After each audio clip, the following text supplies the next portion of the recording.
give me some gyan now on this bank collapse which has happened. How safe is Indian money, and especially of the startups, and how can India prevent this kind of a thing happening here? What's happening with the Silicon Valley Bank? I'm presuming that's what you mean, Yes. and the other smaller banks that have Yes, also VB gone Bank, under yeah. in as we speak in the US.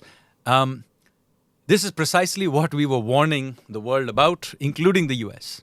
So you go back to the COVID period, and you will see leading economists, including some who have won Nobel Prizes like Stiglitz and Krugman, and of course many NRI economists based in the West, telling us, go out there and spend helicopter money, monetary and fiscal expansion, it does not matter, and so on.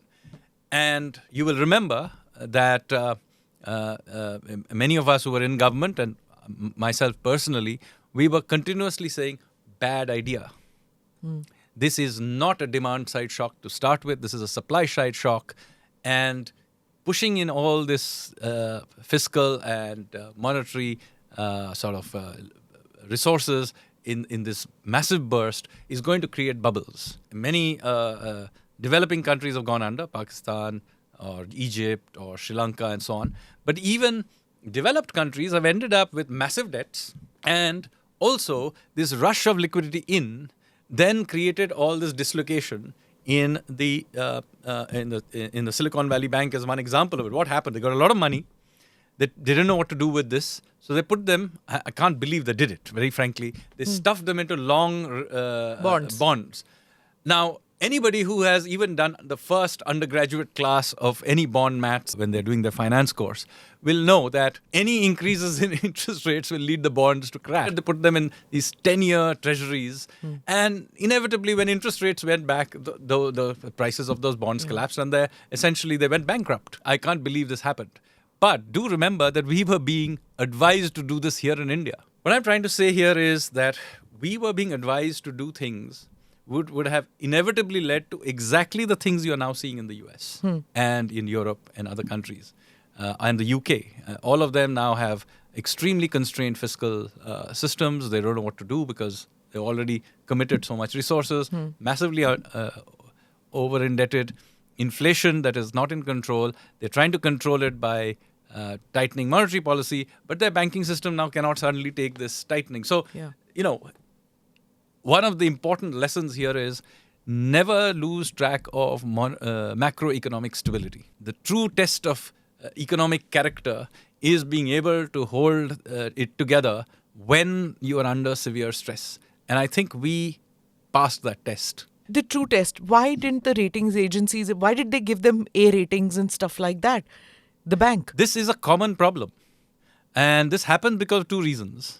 The first reason is often more sort of played up, is that their incentive structure is to give everybody a very high rating because then, the person who gets rated pays, so you want to give them the best rating possible. And so there's an incentive structure problem. And there is a lot of debate about the agency problem, incentive structures, etc. But in my view, this is only one part of the problem. The other part of the problem, a more severe problem, is that even if you sorted out all these agency problems, it wouldn't do anything, is that frankly, the future is unknowable. So therefore, what you need to do is to create buffers in the system in various ways and really look through their balance sheets and stress test them over and over again. And that is unfortunately not done very much. So it's not the case just that the rating agencies have an incentive problem.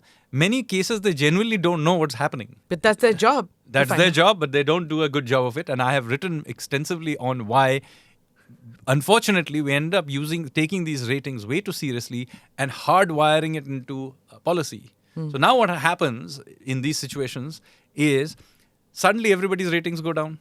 So you have to force capital onto it in the banking system. That causes further tightening and so on and so forth. So instead, the ratings now become pro-cyclical.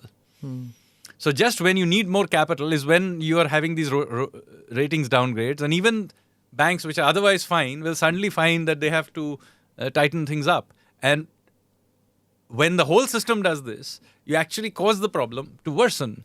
And it's in some ways negating what the Fed is trying to do as putting liquidity in. Could it happen in India too? Well, anything can happen, but we have put in a lot of trouble to try and create all those buffers over the years. Click here to watch the full episode.